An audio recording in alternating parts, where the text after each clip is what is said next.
اچھا، یزید کی بیعت سے ہی متعلق ایک اعتراض یہ کیا جاتا ہے کہ عبداللہ بن عمر رضی اللہ تعالیٰ عنہ ان سے متعلق کہ انہوں نے یزید کی بیعت بھی کر لی تھی اور وہ لوگوں کو اس بات کے لیے قائل کرتے تھے کہ تم بھی اس کی بیعت کر لو.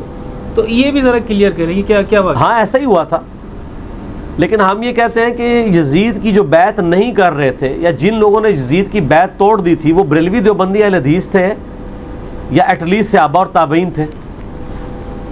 صحابہ اور تابعین تھے.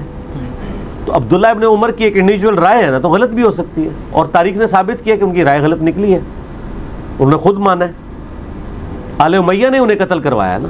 صحیح بخاری میں حدیث ہے، حجاج ابن یوسف تیمارداری کے لیے آیا اور کہا کہ مجھے پتہ چل جائے نا کہ آپ کا قاتل کون ہے، میں اسے نہ چھوڑوں.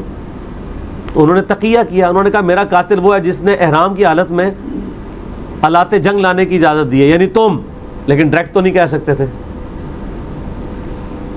ورنہ وہ شہید ہونے سے پہلے ہی شہید کر دیتا. ظالم آدمی تھا. ہر بندہ تو جابر حکمران کے سامنے نہیں کلمہ حق بلند کر سکتا.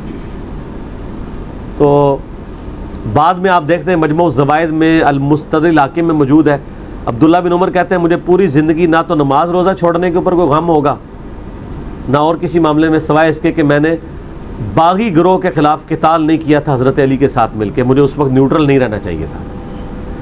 جو بات مرتے وقت عبداللہ بن عمر کو سمجھ آئی، وہ بات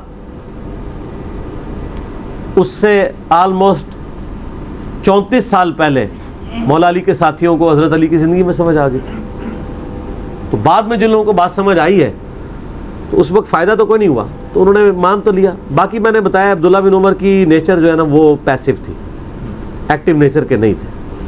صحیح بخاری میں 4108 نمبر حدیث ہے، جب حضرت معاویہ نے ان کے سامنے حضرت عمر کی توہین کر دی ہو تو ادھر نہیں جواب دے سکے. جب حضرت معاویہ نے کہا تھا جو کوئی خلافت کی طلب رکھتا ہے اپنا سینگ اٹھائے. عرب کے لوگوں کا پھر آپ پتہ نا زبان کی جو ہوتی تھی تیزی، وہ تو پھر بڑی تھی نا. سینگ اٹھائے اپنا، یعنی اپنا سر بلند کرے، قرن اٹھائے، میں اس کے باپ سے زیادہ خلافت کا حقدار ہوں. تو جب مجمع چھٹ گیا تو بعد میں حبیب بن مسلمہ نے کہا کہ آپ نے عبداللہ بن عمر ادھر جواب کیوں نہیں دیا حضرت معاویہ کو جب وہ اس طرح کی بات کر رہے تھے.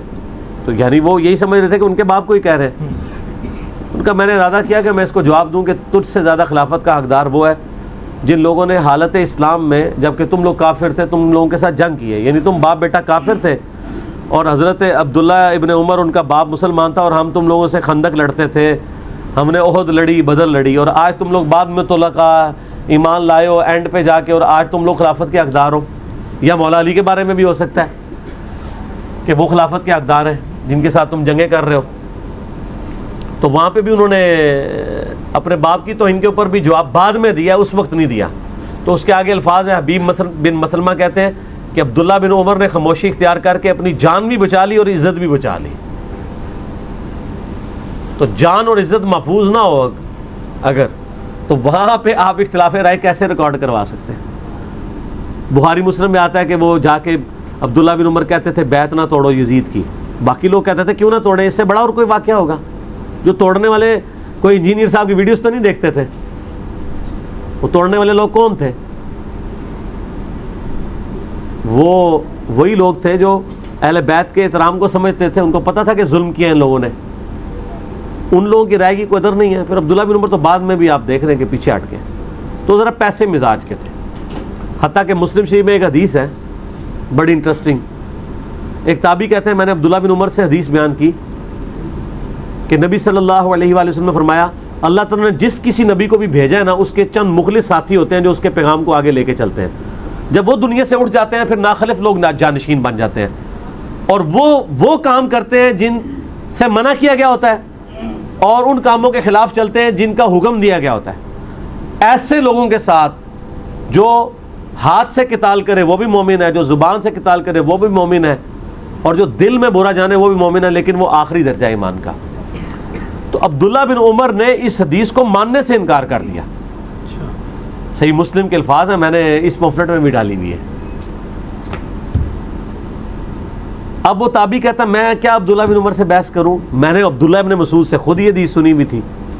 کہتے ہیں میں بڑا عرصہ خاموش رہا حتیٰ کہ عبداللہ ابن مسعود تشریف لائے. تو ظاہر عبداللہ ابن مسعود تو سینئر صحابی تھے، تو عبداللہ بن عمر نے کہا کہ ہم ان کی زیارت کے لیے حاضر ہوتے ہیں، سینئر صحابی کو ملنے کے لیے. تو کہتے ہیں میرے دماغ میں تھا اب موقع ہے کہ میں نا یہ بات کر دوں. تو جب کہتے ہیں ہم وہاں پہنچے تو میں نے عبداللہ ابن مسعود سے, عبداللہ بن عمر کو کچھ نہیں کہا, عبداللہ ابن مسعود سے کہا کہ کیا آپ نے مجھ سے یہ حدیث نہیں بیان کی تھی کہ نبی علیہ السلام نے فرمایا کہ جو اس طرح کے حکمران ہیں ان سے جو ہاتھ سے قتال کرے وہ بھی مومن ہے, جو زبان سے کرے وہ بھی مومن ہے. تو انہوں نے کہا ہاں میں نے نبی صلی اللہ علیہ وسلم سے یہ بات خود سنی تھی. تو پھر عبداللہ بن عمر وہاں پہ خاموش ہو گئے. تو وہ ایکٹیو والی حدیثیں ایکسیپٹ نہیں کرتے تھے, وہ حکمرانوں کے خلاف خروج کو غلط سمجھتے تھے,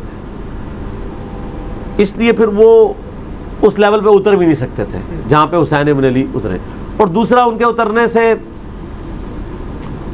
ایسا سچ کوئی فرق نہ پڑتا, حسین ابن علی کا اترنا ضروری تھا کیونکہ خاندان رسول کے ریپرزینٹیٹو تو حسین ابن علی تھے. قرآن میں آتا ہے نا کہ ان کے مولویوں نے اور ان کے اللہ والوں نے, علماء نے ان کو حرام خوریوں سے کیوں نہیں روکا. اچھا یزید کو بھی پتا, آپ دیکھیں یزید نے اور ان کے والد محترم نے تلوار کے زور پہ پوری سلطنت اسلامیہ سے بیعت لے لی تھی سوائے چند ایک لوگوں کے. تو کیا فرق پڑتا تھا؟ لیکن فرق اس لیے پڑا ان کو پتا تھا جب تک حسین بیعت نہیں کرتے نا ہماری ملوکیت خلافت نہیں بن سکتی. تو پھر انہوں نے ان کی ملوکیت کو خلافت نہیں بننے دیا حضرت حسین نے. ان کو پتا تھا کہ یہ اختلافی نوٹ بہت خطرناک ہے, سارے جج بھی ہمارے حق میں فیصلہ کر دینا, حسین کا اختلافی نوٹ سارے ججوں کو پیچھے چھوڑ دیتا ہے کیونکہ وہ آل محمد میں سے صلی اللہ علیہ وآلہ وسلم. اور یہ بھی یاد رکھیے گا کہ ان زمانوں میں کسی ایک شخص کا بیعت سے انکار کرنے کا مطلب ایک شخص نہیں پورا قبیلہ ہوتا تھا, قبائلی سسٹم تھا. آج اگر نواز شریف صاحب بیعت کر لیں عمران خان کی تو آپ اس کو پوری نون لیگ کی بیعت تصور کریں گے, ایک انڈیویجول کی نہیں. یا عمران خان صاحب بیعت کر لیں نواز شریف, نونی والے ناراض ہی نہ ہو جائیں, تو پوری پی ٹی آئی کی بیعت تصور ہوگی. اس زمانے میں قبائلی سسٹم میں اگر حسین ابن علی نے نہیں کیا تو مراد ہے بنو ہاشم نہیں بیعت کر رہا پورا قبیلہ. تو یہ کہتے ہیں 2-4 بندوں نے بیعت نہیں کی, 2-4 بندے نہیں ہیں, وہ 2-4 قبیلے ہیں اور کوئی عام قبیلے نہیں ہیں. عرب کے بہترین قبائل ہیں جن کی اسلام کے لیے کنٹریبیوشنز ہیں. انصار بھی خلاف تھے, انصاریوں نے تو ایون حضرت ابوبکر عمر عثمان کی خلافت کو بھی اس طریقے سے کھلے دل سے قبول نہیں کیا. وہ تو اس وقت بھی حضرت علی کو خلیفہ بنانا چاہتے تھے, یا سعد ابن عبادہ کے لیے وہ انٹرسٹ رکھتے تھے انصاری, کیونکہ ان کو خطرہ تھا کہ صحیح بخاری میں حدیث گواہ ہے اس بات کے اوپر, ان کو خطرہ تھا کہ بھئی جو فتح مکہ میں مسلمان ہوئے ہیں ان کے باپ دادا کو ہم نے بدر و احد میں قتل کیا ہوا ہے, یہ تو پھر ہم سے بدلے اتاریں گے اپنے باپ داداؤں کے.